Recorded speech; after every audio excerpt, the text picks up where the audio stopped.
नमस्कार. आज आपण एका खूपच इंटरेस्टिंग बातमीबद्दल बोलणार आहोत. ही बातमी फक्त परीक्षांसाठी नाही, तर विज्ञान आणि तंत्रज्ञानाच्या भविष्यासाठी सुद्धा खूप महत्त्वाची आहे. भारतीय वंशाच्या एक गणितज्ञ आहेत, प्रोफेसर नलिनी जोशी. त्यांना ऑस्ट्रेलियामध्ये न्यू साऊथ वेल्स राज्याचा सर्वोच्च वैज्ञानिक सन्मान मिळालाय, सायंटिस्ट ऑफ द इयर. तर चला, हा ऐतिहासिक विजय नक्की काय आहे, त्यांचं काम किती प्रेरणादायी आहे आणि याचा आपल्यासाठी काय अर्थ आहे, हे सगळं आपण एकदम सोप्या भाषेत समजून घेऊया. आजच्या या चर्चेत आपण काय काय बघणार आहोत. सगळ्यात आधी आपण बघू की हा सन्मान इतका खास का आहे. मग प्रोफेसर नलिनी जोशी कोण आहेत हे जाणून घेऊ. त्यानंतर या पुरस्काराबद्दल आणि त्यांच्या कामाबद्दल थोडं खोलात शिरू. या सगळ्याचा मोठा परिणाम काय होतोय यावर एक नजर टाकू. आणि हो, परीक्षेसाठी कोणते मुद्दे लक्षात ठेवायचे आहेत तेही पाहू. आणि शेवटी एका छानशा विचाराने आपण ही चर्चा संपवू. चला तर मग सुरू करूया आपल्या पहिल्या मुद्द्यापासून, म्हणजे हा जो सन्मान आहे त्याचं महत्त्व काय आहे. बघा, ही काही साधीसुधी बातमी नाहीये. विज्ञान जगतासाठी आणि विशेषतः गणित या विषयासाठी हा एक खूप मोठा ऐतिहासिक क्षण आहे. आणि यामागे एक खूप मोठा कारण आहे. ते काय आहे ते आपण पुढे बघूच. तर ही आहे ती हेडलाईन. भारतीय वंशाच्या गणितज्ञ नलिनी जोशी यांना न्यू साऊथ वेल्सचा सायंटिस्ट ऑफ द इयर म्हणून गौरवण्यात आला आहे. विचार करा, ऑस्ट्रेलियातलं एक महत्त्वाचं राज्य न्यू साऊथ वेल्स, तिथला हा सर्वोच्च वैज्ञानिक सन्मान आहे. खरं तर त्यांच्या संपूर्ण आयुष्याच्या कामाला मिळालेली ही एक मोठी दाद आहे. पण मग हा पुरस्कार एवढा महत्त्वाचा का आहे? तर सगळ्यात मोठी आणि विशेष गोष्ट म्हणजे प्रोफेसर जोशी या हा सन्मान मिळवणाऱ्या पहिल्या गणितज्ञ आहेत. हो, अगदी बरोबर ऐकलात. आत्तापर्यंत हा पुरस्कार सहसा अशा शास्त्रज्ञांना दिला जायचा जे लॅबमध्ये काम करतात, म्हणजे फिजिक्स, केमिस्ट्री किंवा मेडिसिनवाले. पण पहिल्यांदाच एका गणितज्ञाला हा मान मिळतोय. याचा अर्थ काय? याचा अर्थ असा की आत्ता लोकांना कळतंय की आजच्या जगातल्या मोठ्यात मोठ्या समस्या सोडवण्यासाठी, मग तो क्लायमेट चेंज असो किंवा आपल्या इंटरनेटचं भविष्य, या सगळ्याच्या मुळाशी काय आहे तर गणित. गणित हाच खरा पाया आहे. आता तुमच्या मनात प्रश्न आला असेल की इतका मोठा सन्मान मिळवणाऱ्या या प्रोफेसर नलिनी जोशी आहेत तरी कोण? चला, आता आपण त्यांच्याबद्दलच थोडं अधिक जाणून घेऊया. प्रोफेसर जोशी या भारतीय वंशाच्या ऑस्ट्रेलियन गणितज्ञ आहेत आणि त्या सिडनीसारख्या जगातल्या एका मोठ्या युनिव्हर्सिटीमध्ये गणिताच्या प्रोफेसर आहेत. पण थांबा, याहूनही एक मोठी आणि अभिमानाची गोष्ट आहे. त्या त्यांच्या युनिव्हर्सिटीच्या इतिहासात गणिताच्या पहिल्या महिला प्रोफेसर आहेत. विचार करा, किती मोठा टप्पा आहे हा. स्टेम म्हणजे सायन्स, टेक्नॉलॉजी, इंजिनिअरिंग आणि मॅथ्स या क्षेत्रांमध्ये महिलांचं प्रतिनिधित्व वाढवण्यासाठी त्यांचं हे यश खरंच एक मैलाचा दगड आहे. त्यांचं जे कार्यक्षेत्र आहे त्याला म्हणतात अप्लाइड मॅथमॅटिक्स, म्हणजे उपयोजित गणित. आता हा शब्द ऐकून थोडं अवघड वाटू शकतं, बरोबर? पण सोप्या भाषेत सांगतो. विचार करा, गणित म्हणजे फक्त कागदावरचे आकडे आणि सूत्र नाहीत, तर ते एक टूलबॉक्स आहे. आणि या टूलबॉक्समधली हत्यारं वापरून आपण खऱ्या आयुष्यातल्या समस्या सोडवतो. जसं की एखादा मजबूत पूल कसा बांधायचा, किंवा उद्या पाऊस पडणार की नाही याचा अंदाज कसा लावायचा, किंवा आपलं मोबाईल नेटवर्क अजून फास्ट कसं करायचं. हे सगळं काम अप्लाइड मॅथमॅटिक्स करतं, म्हणजे थिअरीला प्रॅक्टिकल बनवतं. ओके, तर आपण प्रोफेसर जोशींबद्दल जाणून घेतलं. आता परत येऊया त्या पुरस्काराकडे. हा जो NSW scientist of the year award आहे, तो नेमका आहे तरी काय? आणि सायन्सच्या जगात त्याला एवढं का मानतात? चला, हे समजून घेऊ. बघा, हा पुरस्कार म्हणजे न्यू साऊथ वेल्स राज्य सरकारकडनं दिला जाणारा सगळ्यात मोठा वैज्ञानिक सन्मान आहे. म्हणजे जसं आपल्याकडे पद्म पुरस्कारांचं महत्त्व आहे, तसंच काहीसं स्थान या अवॉर्डचं ऑस्ट्रेलियाच्या सायन्स कम्युनिटीमध्ये आहे. आणि जसं मी मगाशी म्हणालो, हा अवॉर्ड सहसा अशा लोकांना मिळतो ज्यांचं काम आपल्याला डोळ्यांना दिसतं, लॅबमध्ये दिसतं.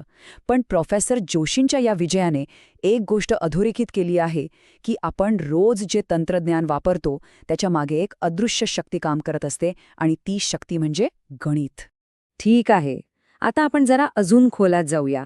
प्रोफेसर जोशी नक्की कोणत्या प्रकारचं गणितीय काम करतात आणि त्याचा आपल्या रोजच्या आयुष्यावर काय आणि कसा परिणाम होतो? चला, हे बघूया. त्यांच्या संशोधनाचं मुख्य क्षेत्र आहे इंटिग्रेबल सिस्टम्स. आता हा शब्द ऐकून अजिबात घाबरायचं नाही. आपण एक कल्पना करूया. समजा, हे पूर्ण निसर्ग म्हणजे एक खूप मोठं, दाट आणि गोंधळलेलं जंगल आहे. या जंगलात कुठेही शिस्त नाही, रस्ता शोधणं खूप कठीण आहे. इंटिग्रेबल सिस्टम्स म्हणजे काय, तर या जंगलातल्या काही गुप्त, सुव्यवस्थित पायवाटा शोधणं. निसर्गात अनेक गोष्टी अशाच गुंतागुंतीच्या असतात नाही का, समुद्राचा लाटा, वाऱ्याचा वेग.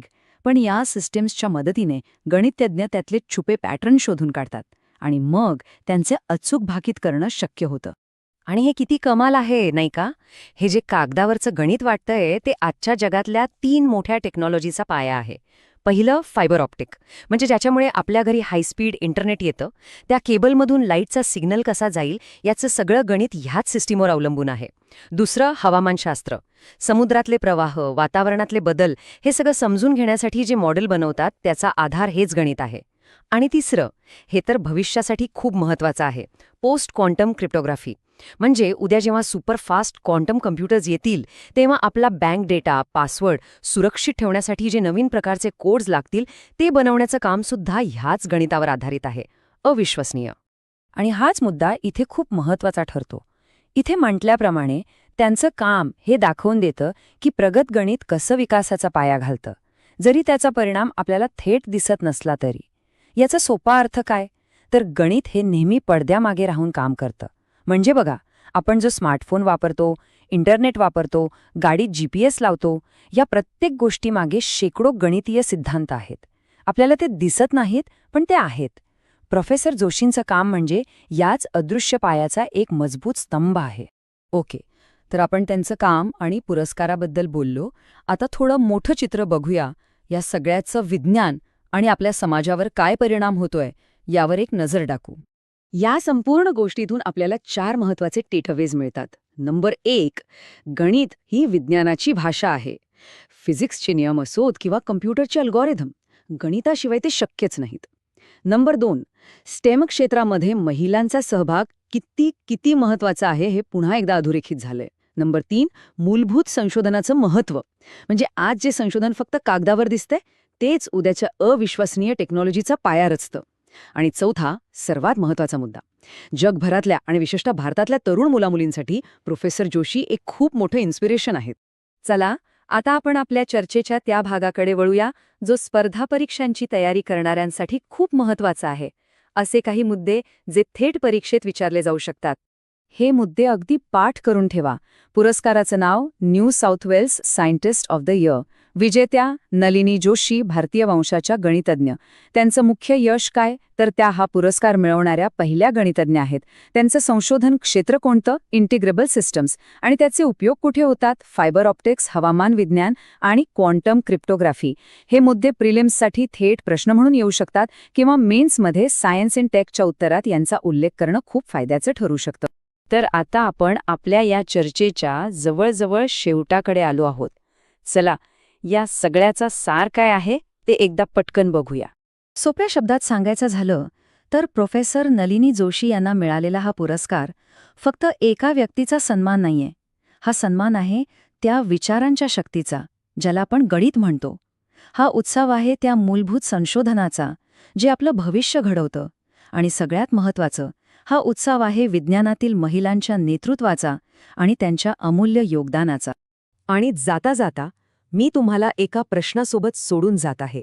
विचार करा, आज जे मूलभूत गणित संशोधन लॅबमध्ये किंवा कागदावर सुरू आहे ते उद्या आपल्या आयुष्याला पूर्णपणे बदलून टाकणाऱ्या कोणत्या नव्या अविश्वसनीय तंत्रज्ञानाचा पाया रचत असेल? यावर नक्की विचार करा. इटलीनं भारताच्या एका मोठ्या उद्योगपतीला आपला एक सर्वोच्च नागरी सन्मान का दिला आणि या एका पुरस्कारामुळे 2 देशांमधली मैत्रीची वीण कशी आणखी घट्ट होते हे आज आपण समजून घेणार आहोत.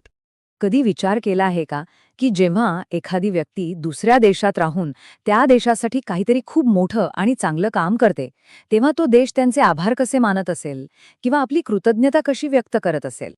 तर याचं उत्तर आहे आपल्या सर्वात मोठ्या नागरी सन्मानांपैकी एक देऊन.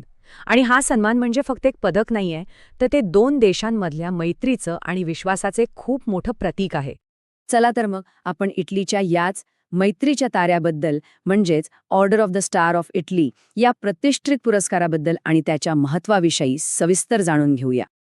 तर ही आहे ती मोठी बातमी ज्याची सध्या सगळीकडे चर्चा आहे. इटली सरकारने गोव्याचे प्रसिद्ध उद्योगपती श्रीनिवास डेम्पो यांना त्यांच्या सर्वोच्च नागरी पुरस्कारापैकी एक कवालिएरे डेल ऑर्दिने डेल्ला स्टेल्ला दी इटालिया ह्या पुरस्काराने सन्मानित केला आहे. आता हा order of the star of Italy पुरस्कार नेमका आहे तरी काय? तर हा इटालियन रिपब्लिकचा एक खूप मोठा आणि प्रतिष्ठित नागरी सन्मान आहे. हा पुरस्कार अशा व्यक्तींना दिला जातो ज्यांनी इटलीसोबत मैत्रीचे संबंध वाढवण्यासाठी आणि आंतरराष्ट्रीय स्तरावर सहकार्य करण्यासाठी खूप मोठं योगदान दिलेलं आहे. आता प्रश्न येतो की हा सन्मान नेमका कोणाला मिळतो? तर एक इंटरेस्टिंग गोष्ट म्हणजे हा पुरस्कार प्रामुख्याने परदेशी नागरिकांना दिला जातो, ज्यांनी कल्चर, इकॉनॉमी किंवा डिप्लोमसी म्हणजे सांस्कृतिक, आर्थिक किंवा राजनैतिक क्षेत्रात इटलीसोबतचे संबंध मजबूत करण्यासाठी खूप मोलाची कामगिरी केली आहे, अशा व्यक्तींचा यातून गौरव केला जातो. सोप्या भाषेत सांगायचं तर 2 देशांमध्ये पूल बनवणाऱ्या लोकांचा हा सन्मान आहे. बरं, मग ज्यांना हा एवढा मोठा पुरस्कार मिळालाय ते श्रीनिवास डेम्पो नक्की आहेत तरी कोण? चला आता त्यांच्याबद्दल आणि त्यांच्या कामाबद्दल थोडं जाणून घेऊया. श्रीनिवास डेम्पो हे गोव्यातील एक खूप मोठं नाव आहे. ते डेम्पो ग्रुपचे चेअरमन आहेत, जे गोव्यातल्या सर्वात मोठ्या आणि महत्त्वाच्या कंपन्यांपैकी एक मानलं जातं. गोव्याच्या विकासात या ग्रुपचं योगदान खूप मोठं आहे. आणि डेम्पो ग्रुपचं काम फक्त एकाच क्षेत्रात नाहीये. त्यांचं काम खूप वेगवेगळ्या सेक्टर्समध्ये पसरलेलं आहे. खाणकाम, जहाज बांधणी, प्रकाशन आणि अगदी शिक्षण क्षेत्रातही त्यांनी आपलं एक वेगळं स्थान निर्माण केलं आहे. यावरून त्यांच्या कामाचा आवाका आपल्या लक्षात येतो. पण थांबा, श्रीनिवास डेम्पो यांची ओळख फक्त एक मोठे उद्योगपती म्हणून नाहीये. त्यांची आणखी एक बाजू आहे, एक अशी भूमिका जी खूप महत्त्वाची आहे आणि खरं तर त्याच भूमिकेमुळे त्यांना हा सन्मान मिळालाय. ती भूमिका म्हणजे व्यवसायासोबतच श्रीनिवास डेम्पो हे गोव्यात इटलीचे ऑनररी व्हाईस कॉन्सूल म्हणजेच मानद उपवाणिज्यदूत म्हणूनही काम पाहतात. आणि याच भूमिकेसाठी त्यांना कावालियरे म्हणजेच नाईट या पदवीने गौरवण्यात आलाय.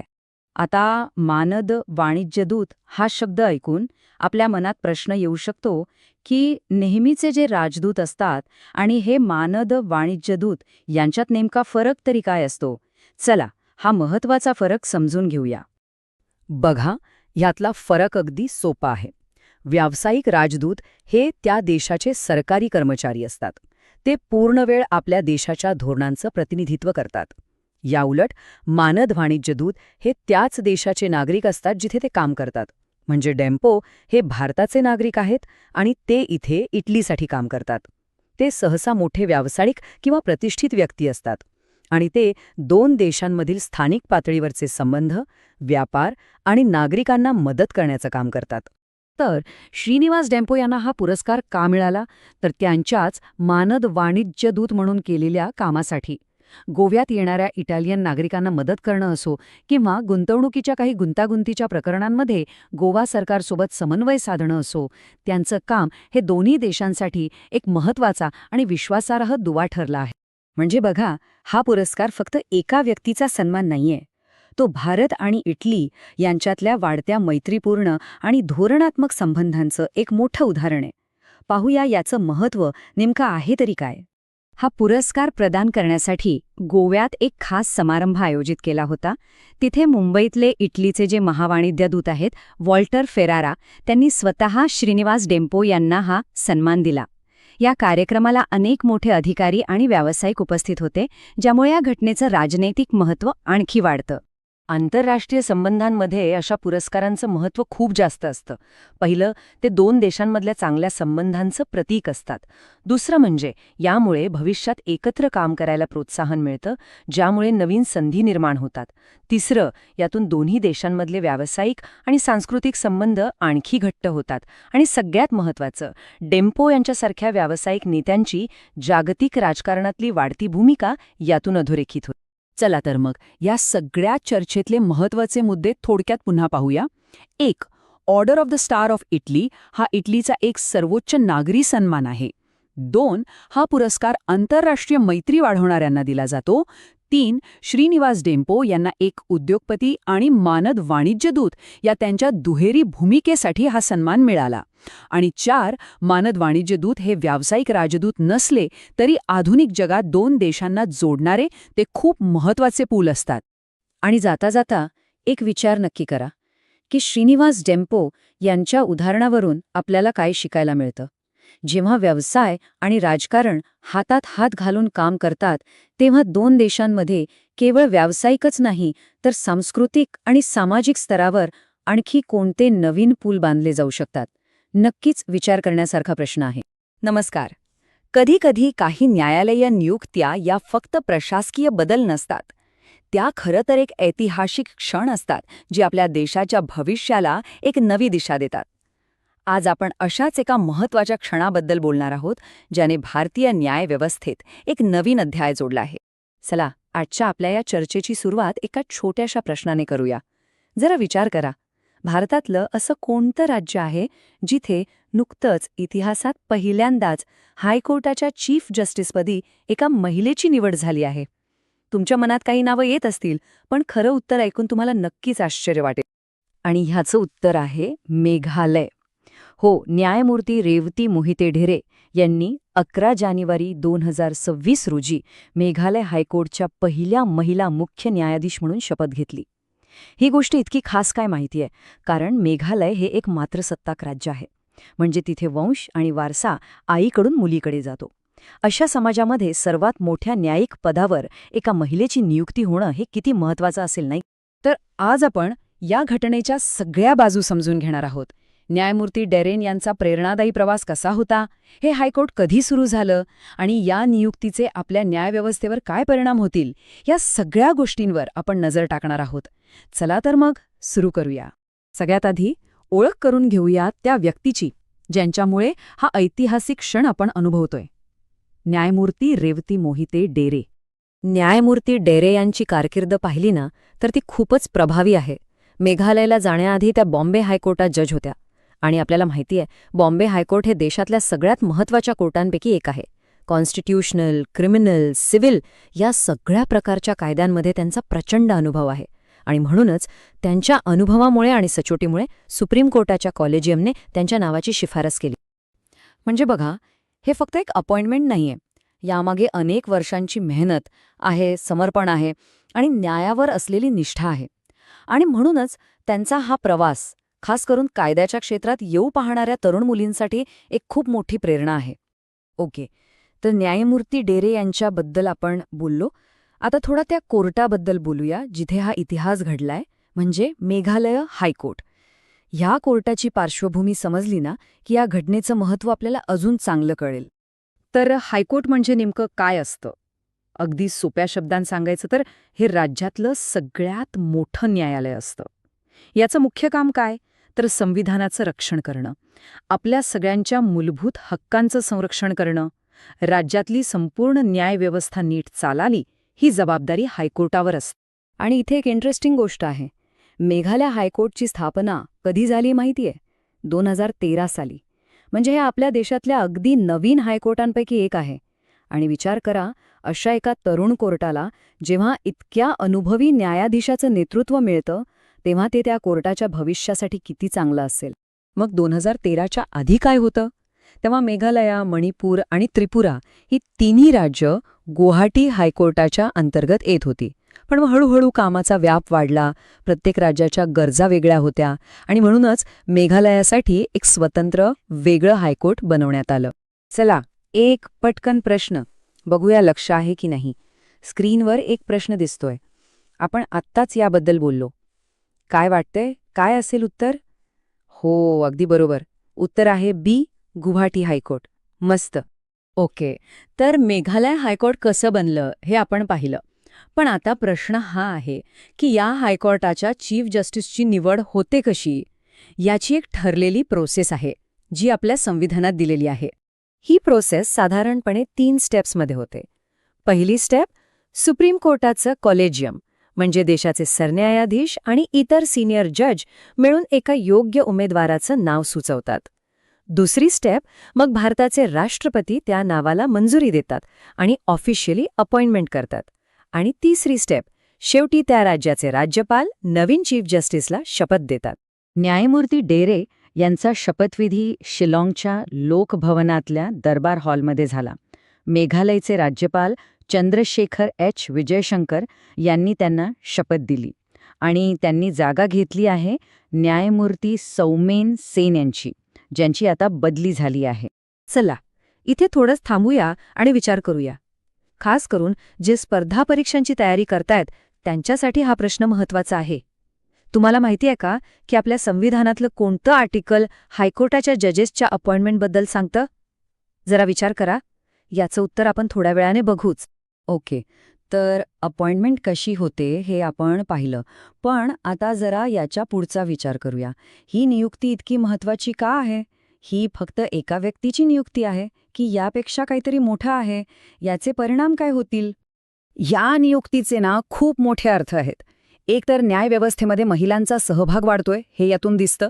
दुसरं म्हणजे मेघालयासारख्या मातृसत्ताक समाजात जिथे स्त्रीला महत्त्वाचं स्थान आहे, तिथे पहिल्यांदाच हायकोर्टाचं नेतृत्व एका महिलेकडे येणं ही एक मोठी प्रतिकात्मक गोष्ट आहे. आणि तिसरं म्हणजे कायद्याच्या क्षेत्रात करिअर करू इच्छिणाऱ्या हजारो मुलींसाठी त्या एक आदर्श ठरले आहेत. हा चार्ट बघितला ना की आपल्याला सध्याची परिस्थिती लगेच कळेल. आजही आपल्या हायकोर्ट्समध्ये महिला न्यायाधीशांची संख्या पुरुषांपेक्षा खूपच कमी आहे. म्हणूनच न्यायमूर्ती डेरे यांच्यासारखी प्रत्येक नियुक्ती ही दरी कमी करण्याच्या दिशेने उचललेले खूप महत्त्वाचं पाऊल आहे. पण हा सहभाग किंवा हे प्रतिनिधित्व इतकं महत्त्वाचं का आहे? विचार करा. जेव्हा कोर्टात समाजाच्या सगळ्या स्तरांमधले लोक दिसतात, महिला दिसतात, तेव्हा सामान्य माणसाचा न्यायव्यवस्थेवरचा विश्वास वाढतो. वेगवेगळ्या दृष्टिकोनांमुळे निर्णय अधिक चांगले, अधिक संवेदनशील होतात आणि ह्यामुळे आपली लोकशाही अजून मजबूत होते. चला, तर आता आपण या सगळ्या चर्चेचा शेवट करताना परीक्षेच्या दृष्टीने काही महत्त्वाचे मुद्दे पटकन बघून घेऊया. हे 5 पॉइंट्स तुम्ही तुमच्या नोट्समध्ये लिहूनच ठेवा. कोण? न्यायमूर्ती रेवती मोहिते डेरे. काय? मेघालय हायकोर्टाच्या पहिल्या महिला चीफ जस्टिस. कधी? 11 जानेवारी 2026. कुठे? शिलाँग, मेघालय. आणि हो, मी जो प्रश्न विचारला होता त्याचं उत्तर संविधानाचं कलम 217. हे कलम हायकोर्टाच्या जजेसच्या नियुक्तीबद्दल आहे. या सगळ्या चर्चेचं सार खरं तर या एका वाक्यात आहे. न्याय तेव्हाच शक्तिशाली असतो जेव्हा संधी सगळ्यांसाठी समान असते, मग तो पुरुष असो व स्त्री किंवा कुठल्याही पार्श्वभूमीचा असो. तर मग आज आपण इथेच थांबूया. पण जाता जाता हे नाव नक्की लक्षात ठेवा. न्यायमूर्ती रेवती मोहिते डेरे ही फक्त एक बातमी नाहीये, तर एका अधिक चांगल्या, अधिक समावेशक न्यायव्यवस्थेच्या दिशेने टाकलेलं एक महत्त्वाचं पाऊल आहे. आपली चौथी बातमी आहे सेलम जंक्शन किंवा विमानतळाचे नाव TM कल्याणन यांच्या नावावर ठेवण्याची मागणी. हाच प्रश्न तामिळनाडूमध्ये झालेल्या एका मागणीमुळे पुन्हा एकदा चर्चेत आला आहे. ही गोष्ट आहे एका ज्येष्ठ नेत्याच्या सन्मानाची आणि 2 मोठ्या वाहतूक केंद्रांची. तर या कथेच्या अगदी केंद्रस्थानी आहे पश्चिम तामिळनाडूतील एक महत्त्वाचं वाहतूक केंद्र म्हणजेच सेलम रेल्वे जंक्शन. आणि फक्त रेल्वे जंक्शन्स नाही, तर याच भागात असलेलं आणखी एक महत्त्वाचं ठिकाण म्हणजे सेलम विमानतळ. आणि हे सगळं ज्या नेत्याच्या वारशाचा सन्मान करण्यासाठी होतंय ते आहेत TM कल्याणन, भारताच्या सुरुवातीच्या लोकशाही इतिहासातील एक अत्यंत आदरणीय व्यक्तिमत्व. तर मग पाहूया की ही मागणी नक्की काय आहे आणि ती कोणत्या विशेष दिवशी करण्यात आली. तर झालं असं की 11 जानेवारी रोजी नामक्कलमध्ये TM कल्याणन यांच्या 105व्या जयंतीनिमित्त एक कार्यक्रम होता. आणि याच कार्यक्रमात काँग्रेस आणि कोंगू संघटनांच्या नेत्यांनी एकत्र येऊन त्यांच्या योगदानाचा गौरव करण्याचीही मागणी केली. त्यांचं म्हणणं आहे की कल्याणन यांचं निष्कलंक सार्वजनिक जीवन नव्या पिढीसाठी एक मोठी प्रेरणा आहे. ठीक आहे, पण मग हे TM कल्याणन नक्की कोण होते? आणि भारताच्या लोकशाही इतिहासात त्यांचं स्थान इतकं महत्त्वाचं का मानलं जातं? चला जरा जाणून घेऊया. TM कल्याणन हे त्या नेत्यांपैकी एक होते ज्यांनी देशाच्या पहिल्या सार्वत्रिक निवडणुका होण्याआधीच भारताच्या तात्पुरत्या संसदेत सदस्य म्हणून काम केलं होतं. म्हणजे विचार करा किती सुरुवातीच्या काळापासून ते सक्रिय होते. यानंतर त्यांनी तामिळनाडू विधानसभा आणि विधान परिषदेतही आपलं मोलाचं योगदान दिलं. आता ही तात्पुरती संसद म्हणजे काय हे समजून घेणं महत्त्वाचं आहे. बघा, आपलं संविधान लागू झालं पण पहिल्या निवडणुका व्हायला वेळ होता. तर या मधल्या काळात देशाचा कारभार ज्या संस्थेने पाहिला तीच ही तात्पुरती संसद. भारताच्या लोकशाही प्रवासातला हा एक खूप महत्त्वाचा टप्पा होता. त्यांच्या जयंतीदिनी जमलेल्या नेत्यांनी त्यांच्या शिस्तबद्ध आणि स्वच्छ राजकीय कारकिर्दीचं खूप कौतुक केलं. त्यांचं वर्णन एक असा नेता म्हणून केलं गेलं ज्यांनी सार्वजनिक जीवनात सचोटी आणि उत्तरदायित्व म्हणजे अकाउंटेबिलिटी यांना नेहमीच सर्वात जास्त प्राधान्य दिलं. ही मागणी केवळ एका कार्यक्रमापुरती मर्यादित राहिलेली नाहीये, तर तिला प्रत्यक्षात आणण्यासाठी आता ठोस पावलं उचलली जात आहेत. नामक्कलचे खासदार आहेत व्ही.एस. माथेस्वरण. त्यांनी जाहीर केलंय की ते हा मुद्दा थेट संसदेत मांडणार आहेत आणि या प्रस्तावाला तामिळनाडू काँग्रेसचे प्रवक्ते डॉक्टर पी.व्ही. सेंथिल यांनीही पाठिंबा दिला आहे.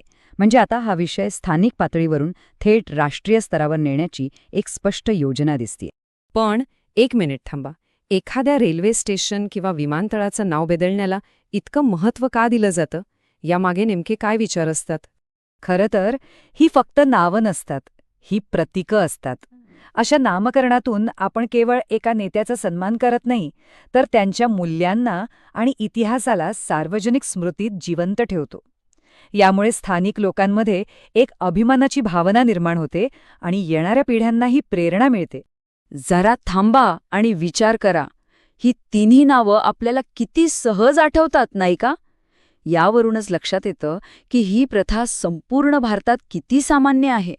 आपला भूगोल आणि आपला इतिहास असे एकमेकांशी जोडलेले आहेत. तर एखाद्या रेल्वे स्टेशन किंवा विमानतळाला नवीन नाव देण्याची प्रक्रिया नेमकी कशी असते? ही एक ठरलेली प्रशासकीय प्रक्रिया आहे. ही एक बरीच मोठी प्रक्रिया आहे. सगळ्यात आधी खासदाराला संसदेत प्रस्ताव मांडावा लागतो. मग तो प्रस्ताव संबंधित मंत्रालयांकडे जातो. गृह मंत्रालय, रेल्वे मंत्रालय आणि नागरी विमान वाहतूक मंत्रालयांसारख्या विविध विभागांमध्ये त्यावर चर्चा होते आणि या सगळ्यांकडून मंजुरी मिळाल्यानंतरच केंद्र सरकार अंतिम निर्णय घेतं. यावर विचार करण्यासारखा मुद्दा आहे, नाही का? ही ठिकाणं जरी एका राज्यात असली तरी ती देशाच्या वाहतूक व्यवस्थेचा कणा आहेत. त्यांचं राष्ट्रीय आणि आंतरराष्ट्रीय महत्त्व असतं आणि म्हणूनच या प्रक्रियेत केंद्राची भूमिका खूप महत्त्वाची ठरते. चला तर मग या संपूर्ण विषयातील महत्त्वाचे मुद्दे थोडक्यात आणि पटकन पाहूया. ही स्लाईड स्पर्धा परीक्षांची तयारी करणाऱ्यांसाठी खूपच उपयुक्त ठरू शकते. यात या बातमीचे सर्व महत्त्वाचे पैलू थोडक्यात मांडले आहेत. टी.एम. कल्याणन कोण होते, प्रस्ताव नक्की काय आहे आणि त्यासाठीची प्रक्रिया कशी आहे, हे सगळं एकाच ठिकाणी आहे. आणि शेवटी लक्षात ठेवण्यासारखी गोष्ट हीच आहे की हा प्रस्ताव केवळ एका नावापुरता नाहीये, तर तो एका नेत्याच्या मूल्यांना, त्यांच्या वारशाला, राष्ट्राच्या दैनंदिन जीवनाचा एक भाग बनवण्याबद्दल आहे. हा एक खूप महत्त्वाचा प्रश्न आहे, ज्यावर आपण सगळ्यांनीच विचार करायला हवा. कारण यातूनच तर ठरतं की एक समाज म्हणून आपण कोणाला आणि कोणत्या मूल्यांना महत्त्व देतो. यावर नक्की विचार करा.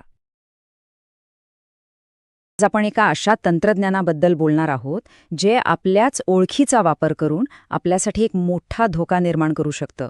चला, यामागचं सत्य काय आहे ते जाणून घेऊया. जरा विचार करा, जर आपलाच चेहरा वापरून कोणी एखादा बनावट व्हिडिओ तयार केला तर? आजचं तंत्रज्ञान हे शक्य करतंय आणि त्याचे परिणाम खूपच गंभीर असू शकतात. आज आपण ह्याच धोक्याबद्दल सविस्तर बोलणार आहोत. तर इंडोनेशियाने एक खूप मोठं पाऊल उचललं आहे. त्यांनी ग्रोक नावाच्या एका AI चॅटबॉटवर बंदी घातली आहे आणि ह्या निर्णयामागे डीपफेक नावाचा एक फार मोठा धोका आहे. आजच्या या चर्चेत आपण मूळ समस्येपासून ते जागतिक प्रतिसादापर्यंत आणि परीक्षेसाठी महत्त्वाच्या मुद्द्यांपासून ते AIच्या भविष्यापर्यंत या सगळ्या गोष्टी समजून घेणार आहोत. चला तर मग या प्रकरणाच्या अगदी मुळाशी जाऊया आणि पाहूया की हे तंत्रज्ञान नेमकं आहे तरी काय. बघा, ग्रोक हे फक्त बोलणारं मशीन नाहीये. हे इलॉन मस्क यांच्या XAI कंपनीने बनवलंय आणि ते थेट X म्हणजेच पूर्वीच्या ट्विटरवर उपलब्ध आहे. याचा अर्थ तिथून कोणाचाही फोटो घेऊन त्याचं बनावट चित्र तयार करण्याची क्षमता यात आहे आणि इथूनच खऱ्या धोक्याला सुरुवात होते. सोप्या भाषेत सांगायचं झालं तर डीपफेक म्हणजे तंत्रज्ञानाचा वापर करून तयार केलेला बनावट व्हिडिओ किंवा फोटो. यात एखाद्याचा चेहरा दुसऱ्या व्यक्तीच्या व्हिडिओवर इतक्या हुबेहूबपणे लावला जातो की खरं आणि खोटं यातला फरक ओळखणंच कठीण होऊन बसतं. आणि या तंत्रज्ञानाचा सगळ्यात भयंकर आणि लाजिरवाणा वापर म्हणजे संमतीशिवाय बनावट लैंगिक व्हिडिओ तयार करणे. विशेषतः महिला आणि लहान मुलांना लक्ष्य करून त्यांची प्रतिमा खराब केली जाते.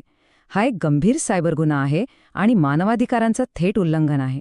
मग इंडोनेशियासारख्या देशाने यावर बंदी घालण्याचा इतका टोकाचा निर्णय का घेतला असेल?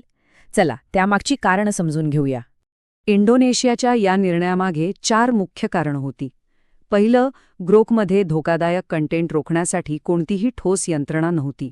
दुसरं, सरकारला आपल्या नागरिकांचं, विशेषतः महिला आणि मुलांचं संरक्षण करायचं होतं. तिसरं म्हणजे हे देशाच्या सायबर कायद्याचं उल्लंघन करत होतं. आणि चौथं, ह्यामुळे लोकांच्या गोपनीयतेचा भंग होत होता. इंडोनेशियाच्या सरकारने या समस्येकडे फक्त एक तांत्रिक अडचण म्हणून नाही पाहिलं, तर त्यांनी याला थेट मानवाधिकारांचं उल्लंघन ठरवलं आहे. एक क्षण विचार करा, फोटोशॉप केलेली इमेज आणि डीप फेक यात फरक काय आहे? डीप फेक्स इतके जास्त धोकादायक का आहेत? याचं कारण म्हणजे ते इतके खरे वाटतात की आपली बुद्धीसुद्धा गोंधळून जाते आणि आपण खोट्यालाच खरं मानू लागतो. इंडोनेशियाने जे पाऊल उचललं ते काही एकटं नाहीये. जगभरातून यावर काय प्रतिक्रिया उमटत आहेत ते आता पाहूया. ही चिंता फक्त इंडोनेशियापुरती मर्यादित राहिलेली नाहीये. मलेशियानेही अशीच कारवाई केली आहे. तर ऑस्ट्रेलिया आणि UK सारखे देशही यावर कडक नियम आणण्याच्या तयारीत आहेत. ऑस्ट्रेलियाच्या पंतप्रधानांनी तर याला थेट तंत्रज्ञान कंपन्यांच्या सामाजिक जबाबदारीचं अपयश म्हटलं आहे. म्हणजेच त्यांनी कंपन्यांनाच या समस्येसाठी जबाबदार धरले. ह्या सगळ्यामुळे एक मोठा प्रश्न निर्माण होतो. AI सारख्या वेगाने वाढणाऱ्या तंत्रज्ञानावर नियंत्रण कसं ठेवायचं? म्हणजे नवनवीन शोध आणि सुरक्षितता यात समतोल कसा साधायचा? इथे ना 2 बाजू आहेत. एकीकडे असं म्हटलं जातं की AIच्या मुक्त विकासातूनच प्रचंड प्रगती होऊ शकते, तर दुसरीकडे कठोर नियमन केलं नाही तर त्याचे मोठे धोके आहेत. या दोन्ही बाजूंमध्ये संतुलन साधणं हेच आजच्या काळातलं सर्वात मोठं आव्हान आहे. चला, एक छोटासा प्रश्न पाहूया, आपलं लक्ष आहे की नाही? ग्रोक चॅटबॉट कोणत्या कंपनीने विकसित केला आहे? अगदी बरोबर, याचं उत्तर आहे xAI, जी इलॉन मस्कची कंपनी आहे. हा एक खूप महत्वाचा नैतिक प्रश्न आहे, नाही का? तंत्रज्ञान बाजारात येण्यापूर्वीच त्यावर बंधनं घालायला हवीत की त्याचा गैरवापर झाल्यावर कारवाई करायला हवी? यावर नक्कीच विचार व्हायला हवा. आता आपण या संपूर्ण विश्लेषणातील सर्वात महत्त्वाचे मुद्दे पाहूया, जे परीक्षेच्या दृष्टिकोनातून अत्यंत उपयुक्त ठरतील. परीक्षेसाठी हे 5 मुद्दे अगदी पक्के लक्षात ठेवा. 1. ग्रोकवर बंदी घालणारा पहिला देश इंडोनेशिया. 2. बंदीचं मुख्य कारण डीपफेकचा धोका. 3. कायदेशीर आधार मानवाधिकारांचं उल्लंघन. 4. ग्रोकचा विकसक इलॉन मस्क यांची xAI कंपनी. आणि 5वं, हे AI नियमनाच्या वाढत्या जागतिक मागणीचाच एक भाग आहे. चला, आपली समज पुन्हा एकदा तपासून पाहूया. इंडोनेशियाच्या बंदीचा प्राथमिक कायदेशीर आधार काय होता? उत्तर आहे बी, मानवाधिकारांचं उल्लंघन. हे लक्षात ठेवा की त्यांनी याला केवळ सायबर गुन्हा न मानता थेट मानवाधिकारांशी जोडलं आहे. चला, आता समारोपाकडे वळूया आणि पाहूया की ह्या घटनेचे नैतिक AIच्या भविष्यासाठी काय परिणाम आहेत. हा प्रश्न आपल्या प्रत्येकाने स्वतःला विचारायला हवा. जसं जसं AI आपल्या आयुष्याचा भाग बनेल तसं तसं त्याबद्दल एक जबाबदार आणि नैतिक दृष्टिकोन ठेवणं अत्यंत महत्त्वाचं ठरणार आहे. नेहमी लक्षात ठेवा, तंत्रज्ञान हे दुधारी तलवारीसारखं आहे.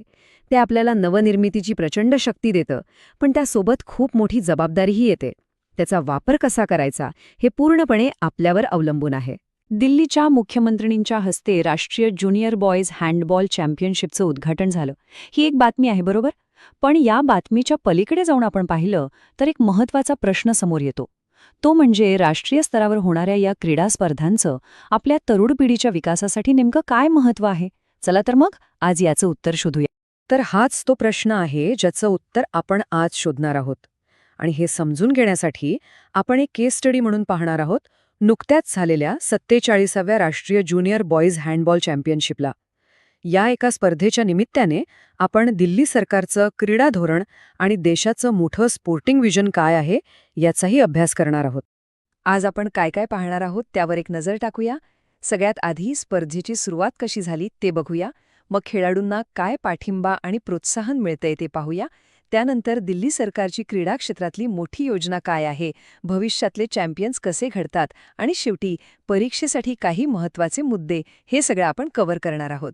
चला तर मग सुरुवात करूया पहिल्या भागापासून. प्रत्येक मोठ्या प्रवासाची सुरुवात एका महत्त्वाच्या पावलाने होते. बघूया या राष्ट्रीय स्पर्धेची सुरुवात कशी आणि कुठे झाली. तर ही आहे 47वी राष्ट्रीय ज्युनियर बॉईज हँडबॉल चॅम्पियनशिप.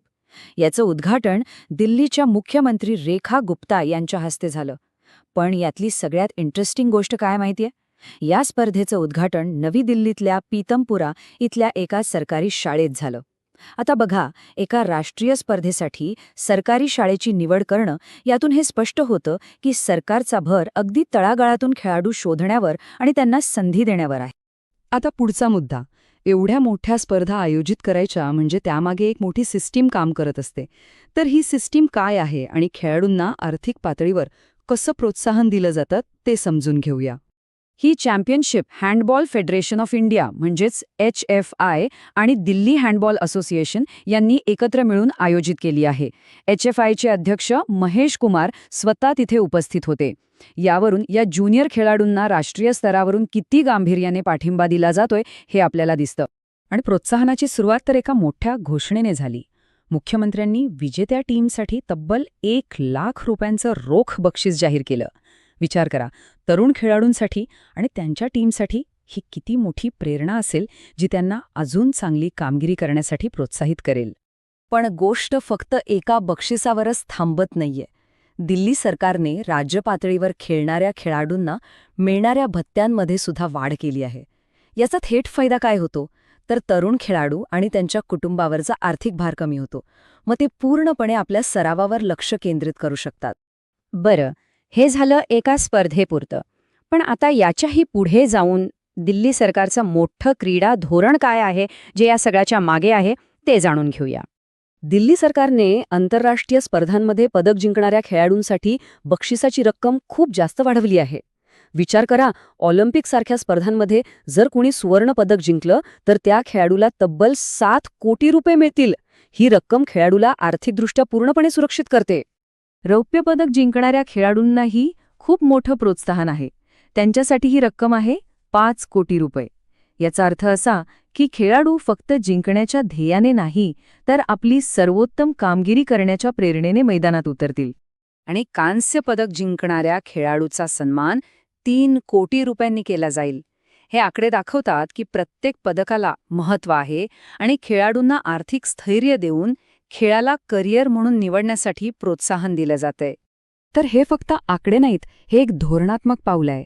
या धोरणाचा उद्देश देशातल्या सर्वोत्तम खेळाडूंना दिल्लीकडे आकर्षित करणं आणि त्यांना आंतरराष्ट्रीय स्तरावर चांगली कामगिरी करण्यासाठी आर्थिक सुरक्षा देणं हा आहे. आणि हे धोरण थेट भारताच्या एका मोठ्या स्वप्नाशी जोडलेलं आहे. ते स्वप्न म्हणजे 2036च्या ऑलिम्पिक खेळांचं यजमानपद मिळवणं. पंतप्रधानांनी व्यक्त केलेल्या या राष्ट्रीय ध्येयासाठी अगदी ज्युनियर लेव्हलपासूनच खेळाडू तयार करणं आणि त्यांना जागतिक दर्जाच्या सुविधा देणं खूप महत्त्वाचं आहे. पण इथे एक विचार करण्यासारखा प्रश्न आहे.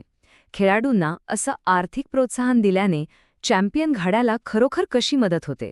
चला तर आता या आर्थिक प्रोत्साहनांच्या पलीकडे जाऊन बघूया, खेळामुळे मिळणारे इतर फायदे काय आहेत आणि युवा विकासामागे नक्की काय विचार आहे. मुख्यमंत्र्यांनी तरुण खेळाडूंना प्रेरित करण्यासाठी सचिन तेंडुलकर यांचे शब्द वापरले. ते म्हणाल्या, खेळाचा आनंद घ्या आणि पूर्ण निष्ठेने आपल्या स्वप्नांचा पाठलाग करा. यातून खेळाबद्दलची आवड आणि समर्पण किती महत्वाचं आहे हेच पुन्हा एकदा समोर येतं. खेळ म्हणजे फक्त शारीरिक क्षमता नाही. खेळ आपल्याला शिस्त, समर्पण, सांघिक भावना आणि रणनीती यासारखी महत्वाची जीवन कौशल्य शिकवतो. आणि स्पर्धात्मक खेळातून मिळणारे हे धडे आपल्याला आयुष्याच्या प्रत्येक वळणावर उपयोगी पडतात. चला, आता आपण ह्या सगळ्या माहितीचा सार पाहूया. विशेषतः जे स्पर्धा परीक्षांची तयारी करत आहेत त्यांच्यासाठी हे मुद्दे खूप महत्त्वाचे ठरू शकतात. तर आपण काय शिकलो? दिल्लीत 47वी राष्ट्रीय ज्युनियर बॉईज हँडबॉल चॅम्पियनशिप झाली. आयोजक होते HFI आणि दिल्ली हँडबॉल असोसिएशन. खेळाडूंना प्रोत्साहन देण्यासाठी 1,00,000चं बक्षीस आणि वाढीव भत्ते जाहीर झाले. यामागे दिल्लीचे एक मोठं क्रीडा धोरण आहे, जे आंतरराष्ट्रीय पदकांसाठी 3 ते 7 कोटी रुपयांपर्यंतचं बक्षीस देतं. आणि हे सगळं भारताच्या 2036 ऑलिम्पिकच्या ध्येयाशी जोडलेलं आहे. आता परीक्षेसाठी काही महत्त्वाचे फॅक्ट्स लक्षात ठेवा. हँडबॉल फेडरेशन ऑफ इंडिया ही भारतातली हँडबॉलची सर्वोच्च संस्था आहे. आपल्या संविधानानुसार क्रीडा हा राज्याचा विषय आहे आणि दिल्ली सरकारकडे आंतरराष्ट्रीय पदकांसाठी एक व्यवस्थित, श्रेणीबद्ध क्रीडा धोरण आहे. तर मग या संपूर्ण विश्लेषणातून एक गोष्ट अगदी स्पष्ट होते.